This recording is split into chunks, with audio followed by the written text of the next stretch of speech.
Dude, you're in the Super Bowl. Yep.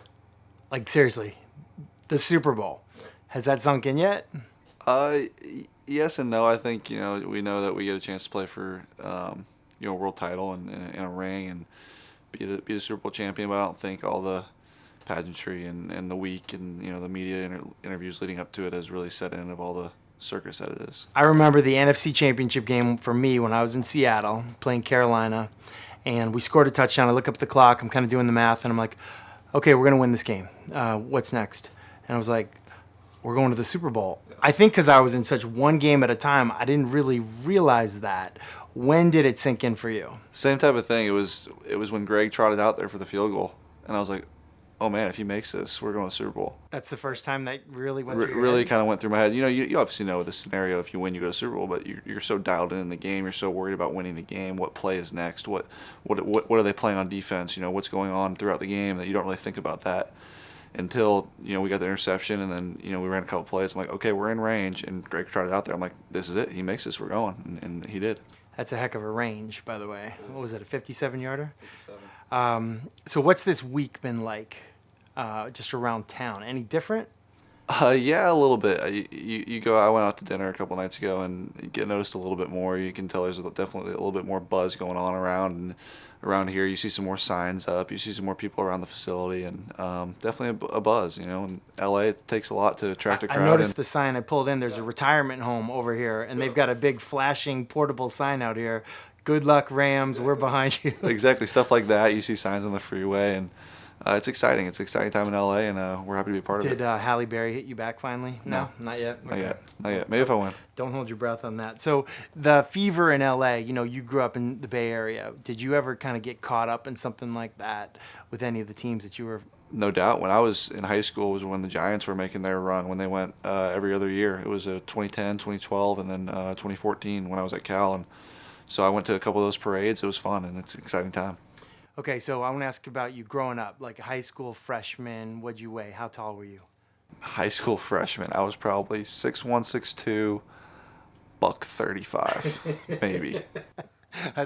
I'd like to see a picture of that. So growing up, who were the quarterbacks that you enjoyed watching? I've heard about Aaron Rodgers. Were there other guys? From when I was young, Peyton was always kind of the guy to me, and it was always Tom and Peyton, and always going back and forth. And I've got so much respect for Tom, but for whatever reason, I just latched on to Peyton when I was young, and dressed up as him for Halloween, did book reports on him, stuff like that, and so he was kind of always the guy to me. Is it weird now that you're playing against Tom Brady in the Super Bowl? Yes, it's definitely exciting. I've actually played against him once already in my career, so that kind of mystique of playing against Tom Brady is no longer there, I guess, but you have so much respect for him and everything he's done, and it's incredible.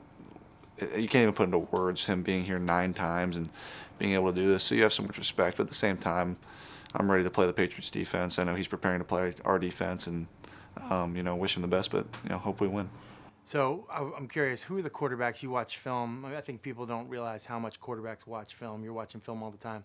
Who are the quarterbacks that you really like their game, like you're watching film? Whenever you see the veteran guys, I think you try to take a little bit. I think Drew is one to me that, has the way he gets completions. He's obviously so accurate, but he takes so many completions and finds so many easy completions, and you love that. And then Tom, his ability to get rid of the ball and know where his problems are and get rid of it and not have to worry about that fill up.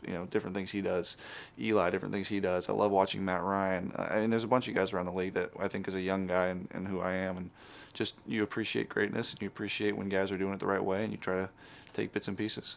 Something that I think, let me rephrase that, something that I know you are very, very good at as a quarterback that you do not get credit for is your naked bootlegs. You are one of the best naked bootleg quarterbacks, not the fastest guy.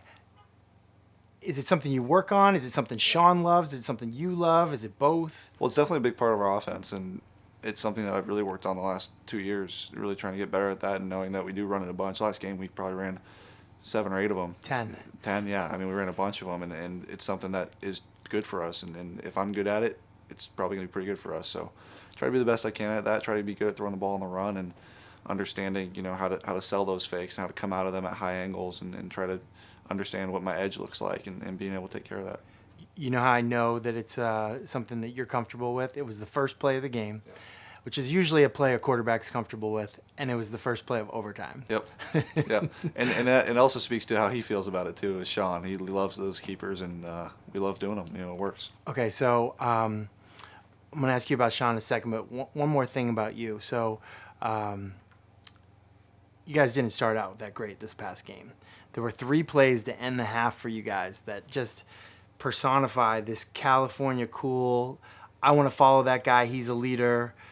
The last 3 plays, do you know the plays? Well, it was the go ball.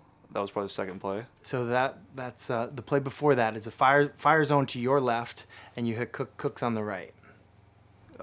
Yes, yeah. Like a deep curl route. Yep. Okay, yeah. So 3rd and 10, we ran that deep curl, yeah, exactly, and picked it up, slid left, picked it up, and actually, I think the Saints we talked about hadn't had a completion on 3rd and 10 that converted, except once this year. I think it was the Steelers, so that was kind of like a little challenge, and we got it. We had him open, hit him. I believe the next play was the go ball. The next play is a tight split. Brandon Cooks, you hit him out on the red line on a go throw. It's an unbelievable throw, great route. Yeah, we got the press coverage on him and liked the matchup, knew it was man, and just held the safety, put it out there, made a great play, and then we ran the ball in with Todd. And you didn't just run it; it was the patented Jared Goff quick count on the run in the red zone. Yep. Yeah, no, it was just a nice little run to the left, and Todd got it in. And just like that, you're back in it. Yeah. It was, yeah. No, it did give us a lot of confidence there. I think those 3 plays in particular gave us kind of like okay, we can do this. Like, we were down 13-0. 13-3 doesn't feel that good going into the half. Okay, 13-10 going into the half. All right, we can come out and win this thing. You know what else doesn't feel good is 13-0 when you basically go 3 and out, kind of a 3 and out. And then your head coach has the courage to call a fake punt in the minus territory. What were you thinking when that went down? I had no idea it was called, and just looked up and saw Johnny throw it and said, "Oh, we're back out there." So, how does that make you feel as a player, as a quarterback? That gave us a spark. That gave us some juice when we were able to get that first down with Sam, and gave us kind of like take a deep breath. We didn't go 3 and out that series. We technically got a first down. Relax, move the ball, and do our thing. So just on Sean McVay, as a head coach, what's the best thing he does as a head coach? Communicates and listens. I think that's his number 1 attribute. He's obviously all about ball, and the football side of him is incredible, of course, but his ability to communicate and his ability to listen and not think he's bigger than anybody, has no ego, and being as smart as he is listening to a rookie on what do they think about this play. Listens to me, listens to Whitworth, listens to John Sullivan, listens to Robert Woods, Cooper Kupp. I mean, he listens to everybody on what they think, and is able to communicate whether he agrees or doesn't agree. If he doesn't, he'll let you know. If he does, he'll try to work that in some way. Is there anything that people don't know about him as a head coach? Maybe it's like a misperception? I think people think that, he's always intense, and he is when we're in the building, but there's a side to him that's loose and fun and likes to have fun, and he's still a young guy. He's young and lives in LA, likes to have fun, and, likes to talk about anything and is willing to be open to anything. What about as a quarterback coach? I mean, that dynamic has to be. I mean, I just spent a couple, maybe an hour talking football, and I'm so excited. I mean, what is it like having him as your head coach with that quarterback lens?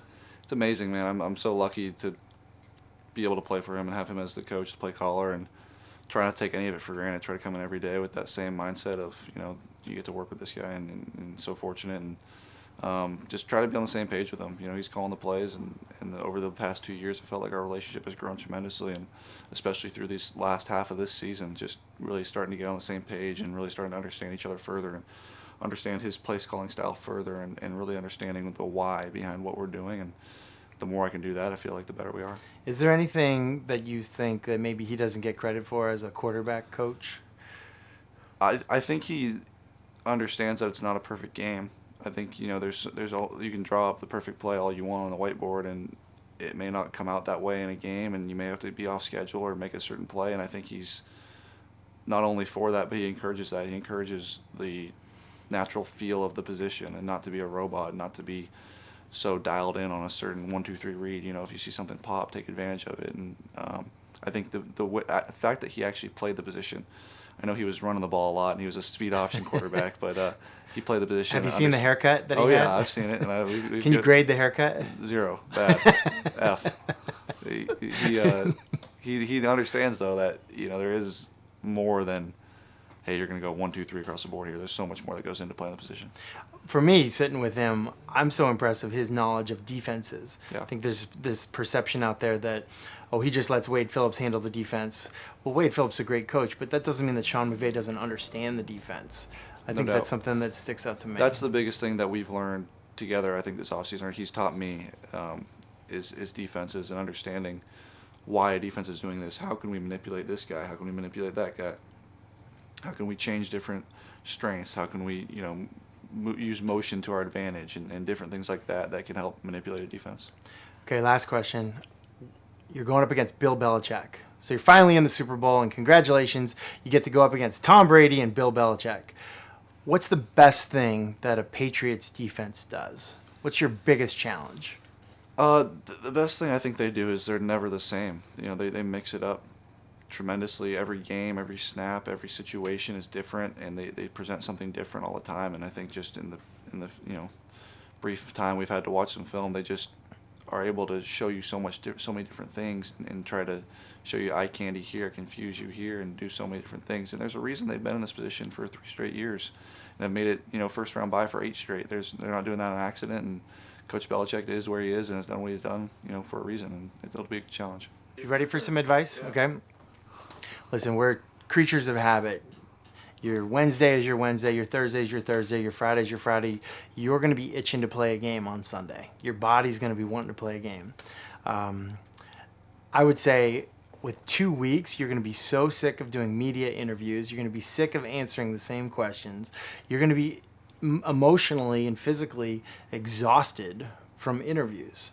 Mm-hmm. And so I would save your energy. I would take that remote in your room, and I actually took the remote in my room and I threw it behind the big armoire so that if I wanted to watch TV, I could, but I would have had to get up out of my bed and actually manually change the channel. And so I was like, forget it. Yep. I'm just going to have some more downtime. But enjoy it. It'll be a lot of fun, but it's going to be exhausting. Yep. And so I guess that's my piece of advice. Thank you. No, I appreciate it. All good problems, I guess.